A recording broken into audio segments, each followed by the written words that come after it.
My man, I'm Bryan, And I'm Bryan. and this is Bryan versus Bryan, episode 117, American Gangster.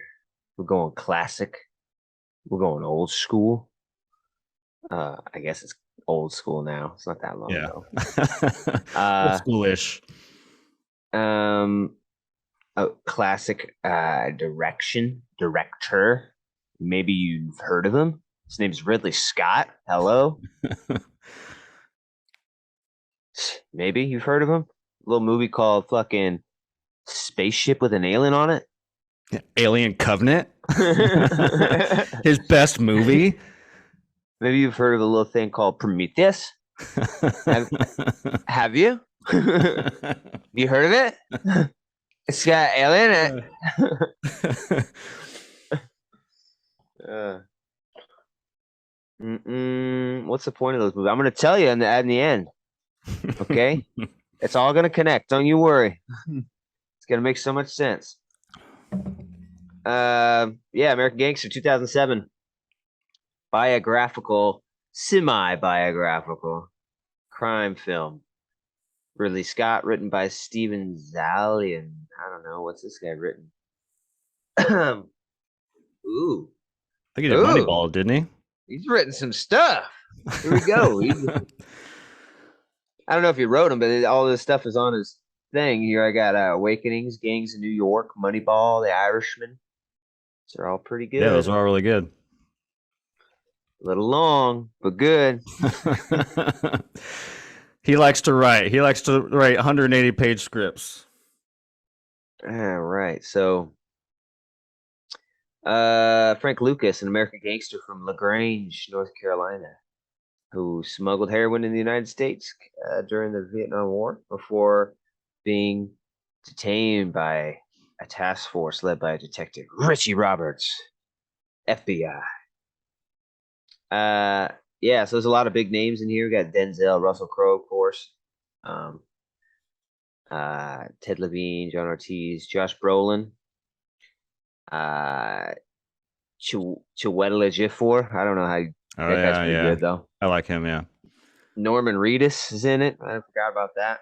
Yeah, I forgot about a lot of these, to be honest. I mean, the reason why we were kind of swinging between Scarface and this, and I was kind of leaning towards this because I just hadn't seen it in so long. And yeah, like Josh Brolin showed up. I'm like, oh yeah, fucking Brolin's in this movie. A little underused, but he's in it. And they had like the Norman Reedus stuff. Like, oh shit, there's Norman Reedus. Oh, there's fucking T.I. There's Common. Yeah. Like, Cuba Gooding, yeah. T.I. wasn't terrible in this, but it's a little weird. Yeah. And he's playing like a kid. Hey, uncle. Hey, I want to play. I want to be like you, man. Hey, I reckon I can throw a ball through a damn house. Hey. And Common's his dad. That's what the funny part was, yeah. This is my dad, Common, because he's older than me. Oh, man. You ain't been able to catch my ball since I was about 5 years old, Pop. I think everything's like a joke, he says. He's always laughing. And they gave him about 6 lines. You're getting about 6 sentences in this movie. Yeah. Because I don't believe you as a child or as a person, really. you just T.I. Oh, and then RZA, I forgot about, and he still has his Wu-Tang tattoo on his arm, which is kind of cool. Yeah, like fuck it. Yeah. Who cares? Whatever, yeah. White people don't know what that is.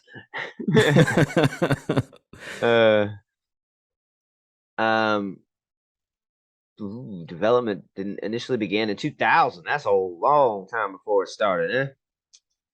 This is a different movie you make it in 2000 with Denzel. Yeah, right.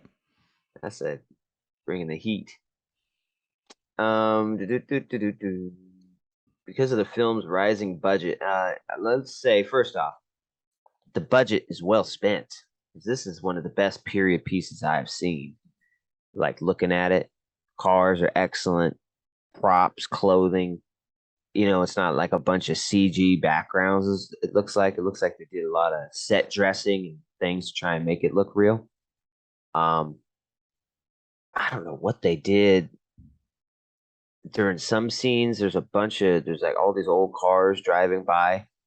I feel like they totally had some footage from streets and like used it because it's like you don't have the variety and selection of old cars that I saw driving down the street, Hmm. like usually in a film. Like I don't know what trickery, what wizardry they did, but I have to commend that. I thought it looked excellent for a late '60s, early '70s. This movie looks phenomenal. Yeah, I totally agree, and it sucks you into the Yeah, '60s and '70s. Whereas, like, I feel like movies nowadays that look super clean. I want to get to that in a second. Like super clean and just like, oh, here's a guy in a '60s, hairdo and a '60s shirt, and now it's the '60s, and I kind of it just looks like they're play. I mean, obviously they're all playing, but this is like you're yeah, playing dress up is what it looks like. But this movie really feels and like the color correction, like nothing's saturated. All the colors are desaturated, and it's like a gray feeling. And I think it helps add to that atmosphere, like New York. But yeah, I love the look of this movie. Yeah, there's a shot when you were talking about the cars going by. It's when Richie goes to get the open the trunk of that car.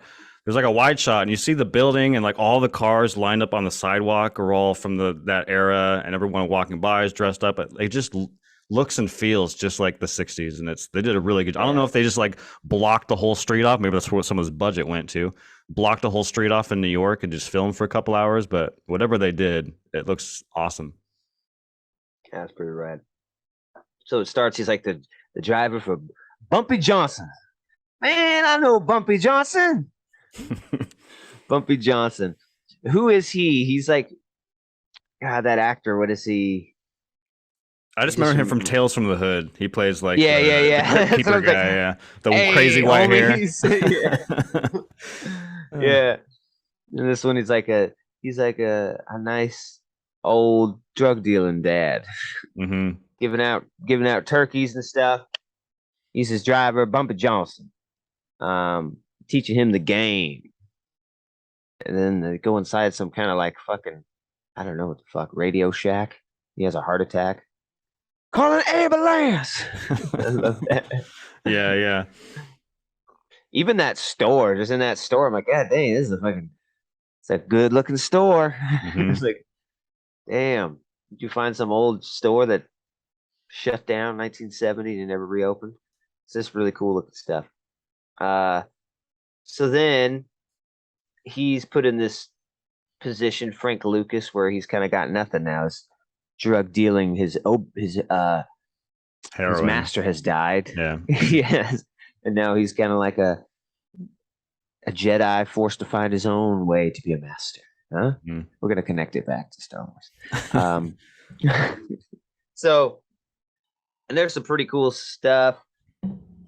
He's kind of getting. Oh yeah, first they got the funeral. Along we get some pretty cool stuff. The guy from T2, fucking Miles Dyson. Oh yeah. He's pretty good in this. And then he's already talking like all these people owe bumping money. They think I'm gonna forget, but I'm gonna collect. Um, and Idris Elba is kind of one of the ones that are kind of taking over the scene after Bumpy's dead. And this is a weird time where Idris is like the B side, you know. Yeah. Yeah. Idris is like an A side now, and this is just a little small character. Hmm. Probably just I just want to be involved, Mr. Scott, please. Yeah. This is way before Idris was Idris. I think at this time he may have been on The Wire, but other than that, I don't think he'd been in anything big. Yeah, but he's got some good stuff. He plays a pretty menacing guy. Yeah, for sure. Uh, why you come around here, Frank? You got my tax, Frank. Need my 10% or The my 20, yeah, 20%. Yeah. 20%. That's what I make. I can't live off giving you 20%. There's nothing in it. That's greed. You Hmm. see? And then yeah, just get some cool stuff back and forth. Uh 20%, and then even then he's still a smart ass to him. 20%. And he has a coffee, so he gives him like $1. 20%. 20%. Yeah. That was pretty good. Uh so then Richie, I think, is a really good character too. I think both the leads are really awesome in this. Um, Denzel is a bit reserved. You would think from this era and this stuff you've seen Denzel, and it's going to be like one of these big over the top kind of training day type things. Because when you first hear about American Gangster, what's this about? Like, I hadn't heard Frank Lucas, but and you learn about it, it's like, oh, okay, he's being played this drug kingpin. It's gonna be Denzel being Denzel, but no, it's really more reserved and uh I don't know, a different kind of a approach. I guess because it's a real person. He doesn't want to make it some kind of caricature, but it's really good. I like it. There's some great stuff like that. Fucking when he starts to get power, he starts to get more and more uh more of an asshole. Yeah. Like slamming that dude's head in the fucking piano. Hmm. Yeah. And then cleaning up that's remember that was one of those lines back in the day. That's fucking Oh yeah. $80,000 Alpaca. alpaca. You You blocked that block shit. that shit. You don't scrub that shit. You block that shit. Put some more of the club soda on it. Yeah. I love how this is a 2 hour and 40-minute movie, and that's the line that we all like quoted because it's such a good line. It's so good. Yeah. Russell Crowe. I remember seeing this. Actually, side note, I don't know if you remember this, but you and I actually saw this opening weekend. And from memory serves me right, we snuck in some Coke and whiskey.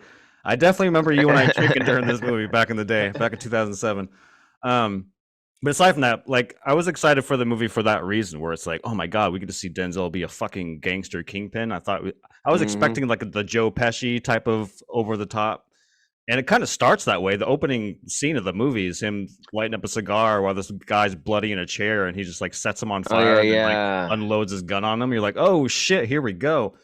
But yeah, it is kind of more reserved. He's not as like quote unquote gangster as maybe I thought he would be. But Russell Crowe, man, I remember walking out of that theater the first time being like, Russell Crowe is the star of that movie. That he was so fucking good. And I still feel that way. I think his character and his performance is so fucking good. Every time he's on screen, I'm just sucked into that storyline. Not that Frank's is bad. Frank's is also very good, but for some reason, Russell Crowe just really, I thought he's awesome. Yeah. And he's having family issues. He's I don't know, he's not a bad guy. He's just all he cares about is being a cop. His family, everything else gets forgotten. Hmm. And he's a womanizer too, I guess. So that's one of the bad things. He cheats on his wife a lot, Yeah. or now ex-wife. Um, yeah, his stuff is really good. Yeah, and it's like his first partner, the guy with the long black hair. That guy, Oh I yeah. love that guy. He's That guy so was good. good. Hmm. It's like, yeah, we gotta take it, Richie. Come on, just think about it. We can't turn it in. They kill cops like us. Hmm. We'll never be able to work again. We got to just think about it, man. Like, come on. There's something you want. You go to live in the Bahamas or something, Yeah. Richie? And then later he gets a oh yeah, so they find like $1 million, right? Where was it? In the trunk. They Yeah. turn it in, and all the cops I see him in the evidence room counting it. Uh and it was $1 million, but when they count it, it comes out to 800,000 Hmm. or something. And all the cops, I think, fucking pieces of shit. These fucking straight cops, those fucking corrupt ass New York police. And then you could tell like Richie's like looking at him, 800,000, huh? He said, "What? You what?" He obviously took some. Uh, but then later, there's that great scene where that guy calls Richie to come help him in the projects. This was a fucking killer scene, dude. This project Yeah. building, um, where it's like a fucking prison. It's like a cage for Hmm. these people where like the outside has that full grating. You can't fucking jump. They don't want you dying. Yet they're putting you in this fucking cage to die. Yeah. It's just a real scary looking thing. And so, like, once you're in, you can't really get out until you go to the bottom and kind of exit the door. So you're fucking stuck. And he shot somebody, and all the neighbors are out there that hear it, and they're all at the doors, fucking, what's going on in there? So he busts in uh, to kind of help him in the security. And then I love that. It's an amazing scene. He's like, hello, he's fucking pulled the gun on me, man. Can you believe it? I'm like, Pull a gun on a cop like that? You fucking crazy, man. He's like fucking drooling and shit when he's Yeah. saying it. A fucking cop, man, you gotta help me, man. And so they know if they wheel out this dead black guy and this, I don't know if he was white, but also Crowe's white, they're gonna get bombarded. This other guy might have been Hispanic. I couldn't quite tell. So they lean him up in the fucking chair, prop his eyes open. He's dead. I don't care. Put him in the fucking chair. Put an Yeah. IV on him. Wrap his neck, sit him up, open his eyes. Yeah. Don't give a shit. And then they all got their badges and they're all coming through. Hey, we're gonna help this guy. Watch out there. Yeah. Hit a bump the head. Oh, hey. Oops. I love his neck's all fucked still. It's just like gushing blood. His eyes are all open. Yeah, the motherfucker looks dead. And then in the ambulance, he's all trying to sell the story more. He's like, you fucking pulled a gun on a cop. Can you believe it, man? Just drooling. Yeah. Like, ugh. Yeah. And he's like, oh, there was like money everywhere or something. He's like, he didn't pull a gun on a cop. He pulled a gun on a junkie. A junkie trying to rob him. Hey, man. What the fuck you saying? No, man, you just say it like I said it. That's it, man. You'll never see me again. No, I can't do that. I'm Russell Crowe. I'm Jor-El. I can't do that. Sorry. Yeah. And then he fucking jumps out the fucking ambulance. Fuck this. Fuck you. Oh, God. Fucking fails. Yeah, great stuff. Later to be found dead. That was still a pretty sad part. Russell Crowe has to identify him. Oh yeah, so Russell Crowe gets this connection and he's calling Bangkok or something. Yeah, his cousin's over there, and there are two young guys who go to see Frank, and Frank's like, you see my cousin over there? And they're like, yeah, he ain't never leaving. He loves that place. And then he contacts his cousin in Bangkok during the Vietnam War, and he has like his own club. Yeah. And it's funny when he first calls him, he's just got a glass full of quarters. He's out the payphone. Yeah, I got it. That'll be I'm already putting it in. So goes over and talks to him because he knows everyone sells heroin, but he realizes that he can't do well. He realizes that Bumpy didn't work for himself. He thought he did. He was a manager of his own company. He didn't own the company. So, because he had to get his heroin from people that are already smuggled it into the U.S. and it's been cut down a lot. He wants to get it from source, cheaper, stronger, and then he can control the whole supply chain. So he goes. It's interesting because like Bumpy, if I remember right, the first scene with Bumpy, they're like walking down the street, he's going on this whole spiel about actually the opposite of what Frank does, which is that like Bumpy was mad that these businesses are coming in and getting straight from the manufacturer and cutting out the middleman, which he was. So he's like complaining about the thing that Frank ultimately ends up doing, which I thought was kind of cool. Yeah. So he goes and talks to his cousin, and he wanted oh yeah, they go see a guy, Asian guy, in a seedy little restaurant, and how many keys you want? He's like, 100 keys. And then they realize they're talking to the wrong guy. Like this like a dealer guy. Like, I don't deal in 100 key.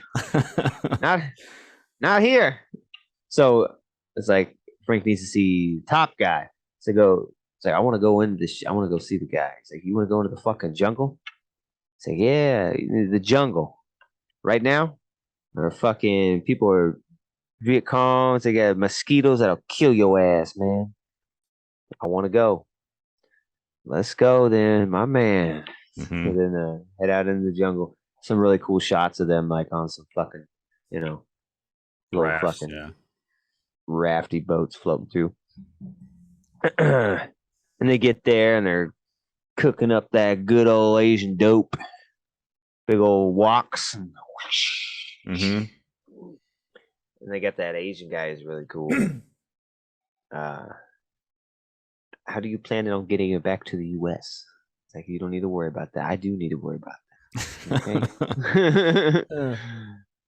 I do need to worry about that a little bit. Anyways, they bring it in on American planes from Vietnam. So that's a interesting way to do it. You know, not a lot of people are policing the military. You know, Yeah. like going through customs, they kind of have their own thing. But yeah, it's not going to last forever, right? Like, Yeah, I thought that was kind of funny because eventually, jumping ahead, eventually the war starts to come to an end. Frank's freaking out, and it's like, well, mm-hmm. you didn't expect the Vietnam War to last forever. You had to have some sort of backup plan. Oh shit, it's over. Yeah, like I don't know. Yeah, and like his final plan is like to just go buy it all. Mm-hmm. One more run, 100,000 keys now. Stat. Or I'll put it in the freezer. Just save it. So he goes over there and makes that final deal, and that's when they kind of get caught because it's just too much. And by that time, Richie's already caught on, and this whole time Richie's like, trying to catch him, but he gets assigned to this new narcotics task force that's put together. And his like chief or whatever puts him in that because he's a pariah now amongst all other cops. Nobody wants to work with him. So this way he gets to work. He gets to work alone, and he gets to pick his own team. And the team, he goes to his friend. It's the guy from, I don't know what the fuck his name is. It's the guy from the brother from fucking Eastbound and Down. That guy's pretty good in this. Oh yeah, I know what you're talking about. Like if it's you get me, you got to get them all. He's nice. Look at this guy. He's real good, straight as they come. A little bit of a drinking problem. a little bit of a temper. Yeah, he's like drinking on the dance floor. He's dancing with his this chick. He loves a fat ass, man. And then RZA and all those guys. Oh yeah, the RZA's like he knows everything about drugs, and Ross Crowe's like, no, he's clean. He's clean. He's all right. He don't take them. He just knows about them.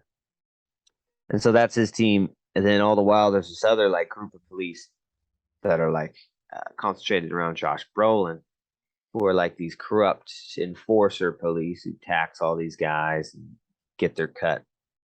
And that he's been doing that, but he first realizes who Frank Lucas is because they're at that Muhammad Ali fight, right? Mm-hmm. And then this is kind of where it all starts to go downhill.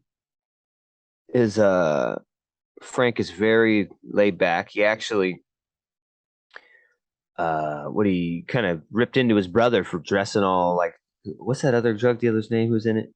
Nicky. Nicky Barnes was kind of this flamboyant 70s drug dealer, looked like a pimp all the time and shit. And his brother kind of likes Nicky. He's kind of emulating his style and shows up with his suit. And Nicky's like, look at that suit. Anyways, Frank comes to talk to him. He's like, what are you wearing, man? He's like, what? It's a nice suit. It's like, not a nice suit. It's a costume. Mm-hmm. It's got a costume that says, arrest me, man. Take that shit off.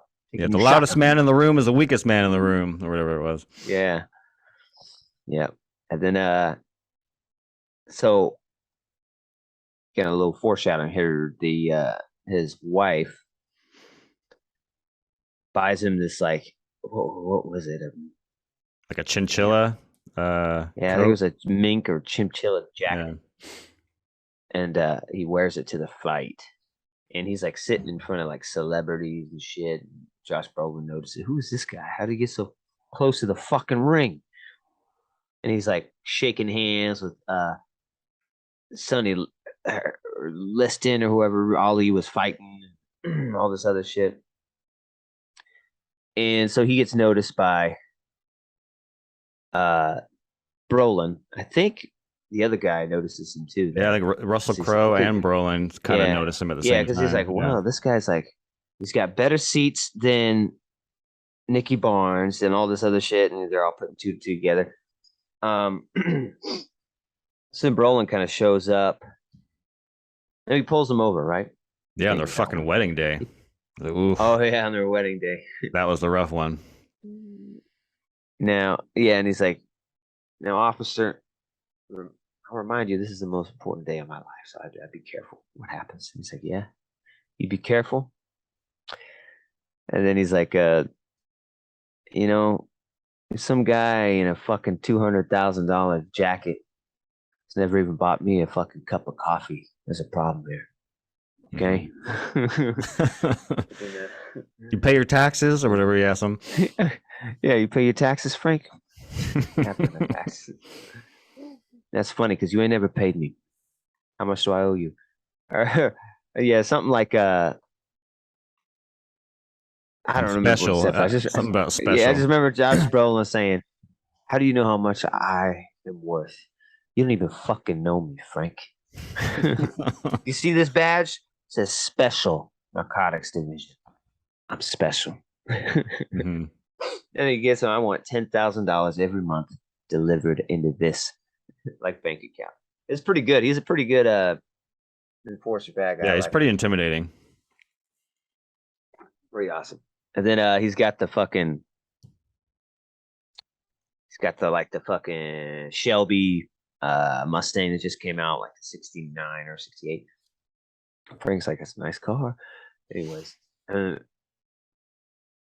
So now everyone's putting it together because no one thought it would him, because it's like the Italians always run this racket.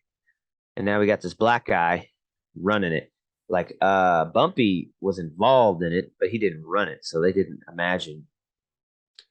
And then, Richie starts to put all this together. Well, who would Bumpy teach? Someone he sees every day. His driver, his enforcer, Frank Lucas. He emulates his whole life after Bumpy. He's out there giving out turkeys. He does everything exactly as Bumpy would do it. Like he's giving this speech. And it makes sense. He would be the one with him every day. Learning from him, drawing from the Italians. See, he's running it like the Italians. He has no culpability. He doesn't touch the dope. He's not around the dope. He doesn't sell the dope. He would have learned that. It's like, oh. Like this Tony Robbins ass shit. Okay, so now I'm going to put the little red string from here to Frank Lucas, okay? Yeah, he puts a picture at the fucking top. Frank Lucas is our man. I do love how it starts, though. It felt very, it didn't feel cheap. It felt very natural in the sense that, because they don't really, like, this all doesn't really start. I mean, the Ali fight is what starts it all. But even before that, how he even starting to sniff something's in the street is that his partner dies, and on him is this little envelope that says Blue Magic on it. And I thought that was a cool way of like introducing Richie to like this new drug that's on the street. Like it could have just been a random like dude on the street that they found with this little envelope, but the fact that it was his partner, I don't know, it just made more sense. And the fact that we already established that his partner was a junkie. But yeah, I love that everyone hates Frank because he has a better product and he fucking and it's cheaper. So everyone's just kind of like, hey man, what the fuck, dude? Yeah. And it's like Richie like gets it tested or something. How's this guy able to have the purest dope in town and charge half price? Mm-hmm. And there's another great scene where finally Frank starts selling his dope to other people, like the Italians, and Nicky Barnes has some because the Italians strike a deal with him wholesale. And there's that great scene where he goes and visits the Italian mob guy at his house. But then another great scene, he goes to see Nicky Barnes. He's like, yeah, we got a problem, Nicky. He's like, what's the problem? And then, see, when you go around calling your shit Blue Magic, and then you cut it down to 2%, brand, what's it called? Brand, damn it, brand delusion, something like that. It's like my Blue Magic is like a brand. It's like Pepsi is a brand. You can trust the name Pepsi. You can't call your shit Blue Magic. I can't. Problem. I don't like these words, Frank. Like it's my product I bought. I can do whatever the fuck I want. It's like, no, you can't. No, you can't. And he's like, the thing is, it's good enough as it is. You don't need to You don't change have, shit. Yeah. Nicky. You don't need to do shit. It's Mhm. greed. And then yeah, Mhm. it was great for the best part of the Cuba Gooding stuff. He gets all pissed, kicks him out. You get the fuck out of here, Frank. No. And then Frank's my man. Just leave. My man.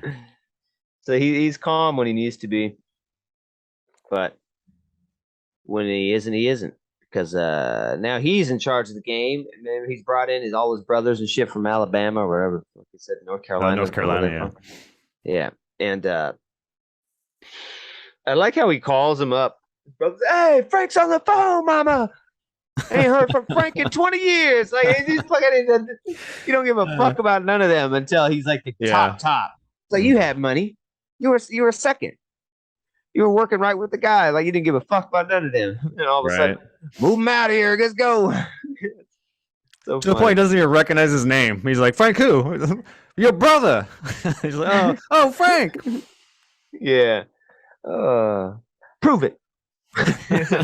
Say something only Frank would know. Oh shit. And then what was I getting at? The brother. Oh yeah. He's all showing them kind of the ropes, and he doesn't. They don't know what the fuck he does at all. They're like, so what do you do, Frank? They're all sitting at like a diner. He's all, hold on, unscrews the fucking thing to the sugar, pours all the sugar out. So he's got the little tip cup. Because didn't Idris say that one time? He put down a jar, so you put down your 20% in the jar. I don't know. Yeah. So he walks over to Idris. He's walking down the street. Now Idris has to buy his dope with Frank in order to sell it.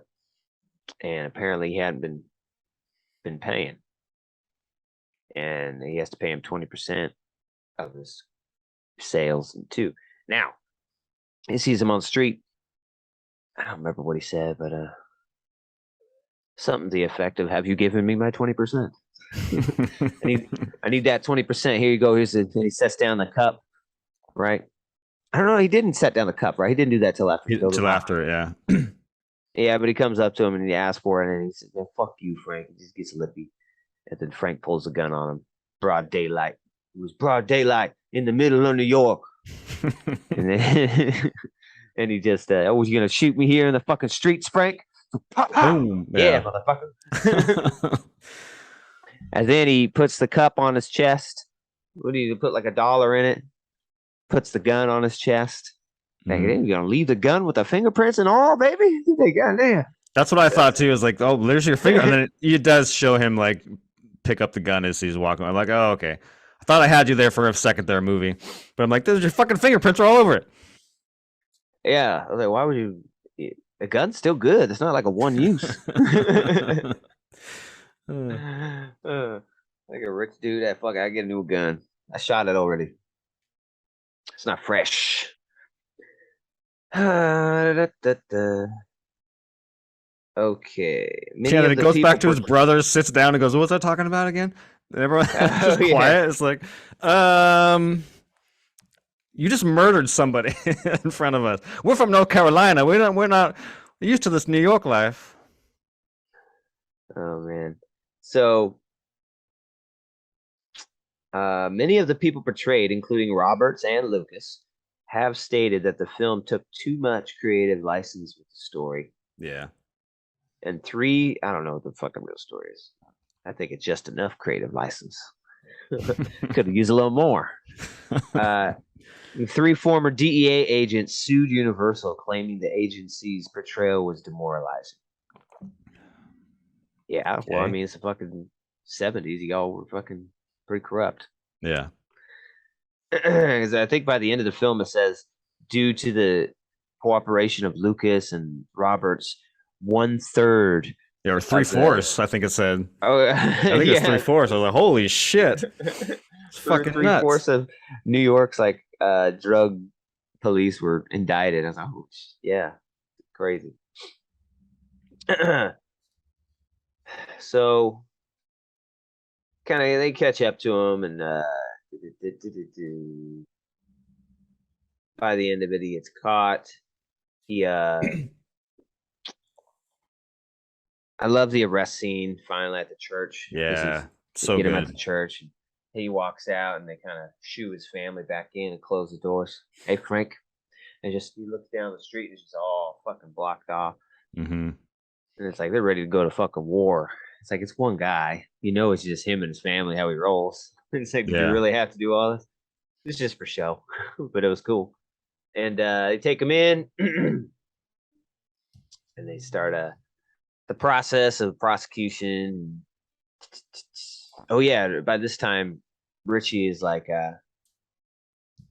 past the bar, so he's kind of helping with the prosecution a little bit and Yeah. coming up with stuff. Um, which is dumb. Like they show him at the table on the other side of Frank. It's like they're not gonna let you do this, bro. They have a DA, Yeah. Yeah. you know, and they have a prosecuting attorney. It's like, oh yeah, you want to do my job? You just pass the bar. You don't say. Hey, put the step up. Biggest case in history. Let's go. Yeah.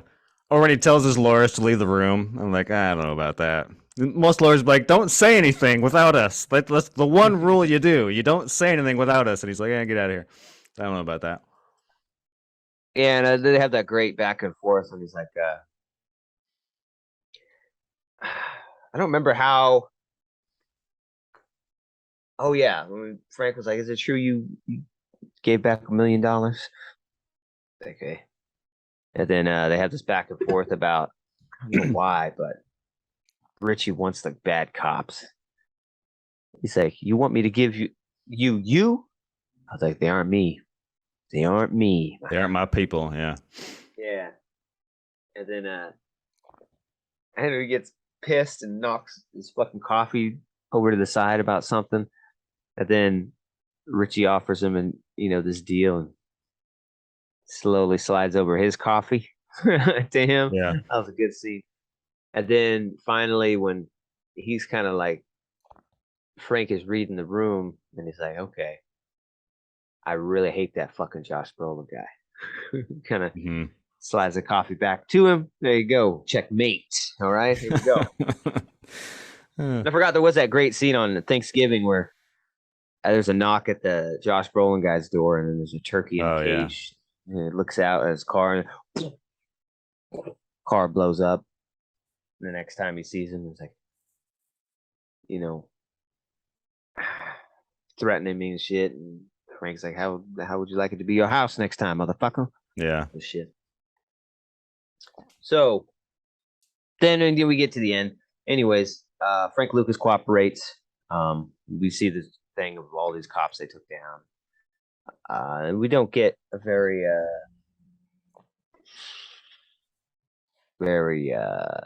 good ending for Brolin with like some closure and some arrest. Like, he just kind of gives up and shoots himself. The guy shot a dog. We gotta. I need something better than suicide. Suicide's the easy way out. I need something. Yeah, I forgot. Yeah, he shoots the fucking dog. Not just any dog. It's like the dog that was Bumpy's. Yeah. That Frank took over care of and like he really loved that dog. Mm-hmm. At the funeral, like the dog's the only person he like cares about.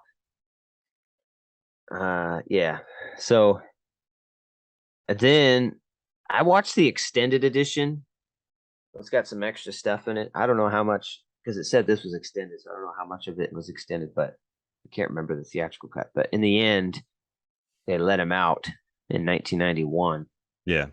And he's walking down the street with Richie with a coffee, and they're talking.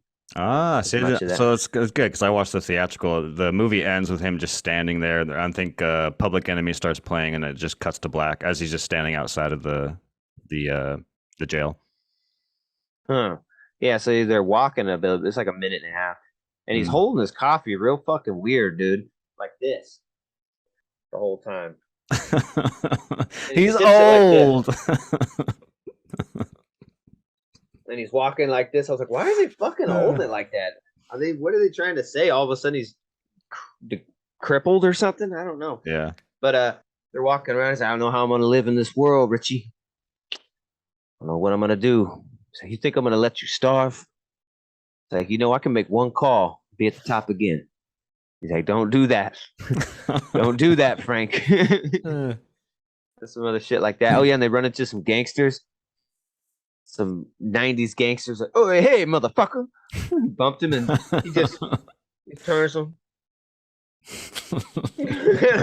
looks at him like that, holding his coffee like an old granny, and then it's nothing, it's nothing. They can recognize the OG and walk away. Uh, and I think that's the part where it's like they're walking and it plays it. I think it was across 110th Street that in the ghetto. Across 110th Street. Oh wow, we got a If that completely different ending then. Yeah, that's crazy. That's a really cool. It was a cool ending. Sounds like it's better than the theatrical one. Fucking Public Enemy. Yeah, he's just standing there, and you hear all the like the sounds of the city, and then yeah, Public Enemy kind of just fades in, and it just cuts to the credits with Public Enemy playing. Yeah, so that's the ending I got. I got this. Where did I get? Oh yeah, I've been wanting to watch this, but I couldn't find it anywhere streaming. And I was at the thrift store, and they had a sealed DVD for $1.99. I was like, Nice, fuck yeah, hell yeah. I get to watch it. Yeah. So I thought this movie was really great. I thought this is kind of when Ridley Scott was still on a tear of doing like really cool new original stuff, like Gladiator. He hadn't fucking flip flopped back to his Alien shit. Yeah, and this Prometheus garbage is not nearly as good as Alien. And so it was really great. Two awesome actors, great ensemble cast. Best supporting actress, Ruby Dee. I got a nomination. It didn't win, but who was Ruby Dee? The wife? I'm assuming that's the mom, but I don't know for sure. I can look it up. The mom? She's barely in it. Yeah, but supporting it. Pretty powerful one. But she's a sweet old black lady. I never asked you how you got all this. I never wanted to know. Yep, the Ruby Dee's the mom. Yeah. Yep. Damn. Yeah, she's pretty good, but it's not a lot. It's probably from that scene, that emotional scene, when she's like, "No one shoots a cop. We know that. She'll leave you. Yeah, I'll leave you." Mama, you've only been here for 6 months. So yeah, I think it's great. I loved it at the time. Of course, we're young men at the time. We loved like this gangster shit and all this kind of Scarface, Denzel, Man on Fire type stuff. I think this movie is really great. I give it a 9.1. Nice. Yeah, I mean, I remember liking it when you and I saw it back in 2007. I still like it to this day. I don't think it's like in the upper echelon of gangster movies like Goodfellas or Casino or even Scarface, like you mentioned, but it's still very, very good. Like I said, I think honestly, I know it's such a weird thing to love about a movie, but I just love the look and feel of this movie. Like it sucks you in. I even like the fact that most of it takes place on like Thanksgiving, Christmas time. There's always like snow going around. I don't know. I like the vibe of this movie. It's and the characters are all great. There's some stuff we haven't even touched on yet that I loved. The raid scene at the end is intense. Oh yeah, really well done. The scene, I love the first time they see each other, because the whole movie, the way it's structured is the movie bounces back and forth between Richie and Frank the whole way through, and then finally the time they meet is outside that church and there's no dialogue and they play Amazing Grace, like a choir version of Amazing Grace, and they're just standing looking at each other. Like I thought that was just a cool climactic way to like finally get these two characters on screen. Both of their journeys had kind of tip at this point, and I love the scene with them and together. Maybe like my favorite scene in the movie is like the two amazing actors finally in the same room bouncing off one another. It's a great scene. You've already alluded to a lot of the good stuff in it, the sliding the coffees and whatever. Yeah, this movie is almost 3 hours long. It doesn't feel like a slog. It has a good pace to it. All the characters are great. The story is great. Really love this movie. It's one of the better Ridley Scott movies around this time. I just looked it up. I was trying to think what else he did in this time, and it was like that DiCaprio movie, Body of Lies, which is another good Russell Crowe performance, and like Robin Hood. And between Body Lies, Robin Hood, and American Gangster, this one is like easily the best out of those three around that time. But yeah, this movie's an 8.5 for me. This is a really fucking solid, amazing movie that everyone should check out if you haven't seen it yet. Right on, my man. I like how it says "my man" because it's all alluding to his line from like American Gangster or from Training Day. Training Day. Everyone expected him to say. Separates the N-word in Training Day. Yeah, it's just a little more reserved in this one. Yeah, so 8.5, 9.1. Excellent movie. Check it out. Definitely. Yeah, thanks for joining us. We appreciate it. Please check us out on Spotify, Apple Music, as always, here on YouTube in the flesh. Hope you all have a great Sunday. We'll check you next time. And until that, Vise, we say peace. Peace.